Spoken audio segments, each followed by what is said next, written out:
Hello বন্ধুরা, চলে এসেছি আবার একটা নতুন গ্রাফট নিয়ে।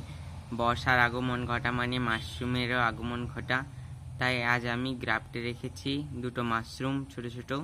তাই নিয়েছি মাশরুম তৈরি করার জন্য এই এলইডি বাল্বগুলো। এলইডি বাল্বে লাগবে আমার এই অংশটা, তার জন্য এটাকে খুলে নেব। খুলে নিতে দেখতে এইরকম লাগবে। আর এই ডাঁটি হিসেবে আমি আমার কাছে ক্লে না থাকার জন্য আমি এই শুকনো কঞ্চিগুলো ব্যবহার করছি। এগুলোকেও দেখতে পুরো এই ডাঁটির মতো দেখতে মনে হয়েছে বলে আমি এগুলোকে ব্যবহার করছি। চাইলে তোমরা ক্লেও ব্যবহার করতে পারো বা এটাকে ছাড়া অন্য কিছু ব্যবহার করতে পারো। এরপর আমি এই দুটোকে কালার করে নেব। আর এখানে আমি কালার হিসেবে ফেব্রিকের অ্যাক্রিলিক কালার ইউজ করছি। আর এই দুটোকে আমি লাল রং দিয়ে পুরোটা কভার করব। এই দুটোকে কালার করার পর দেখতে কিছুটা এইরকম লাগছে।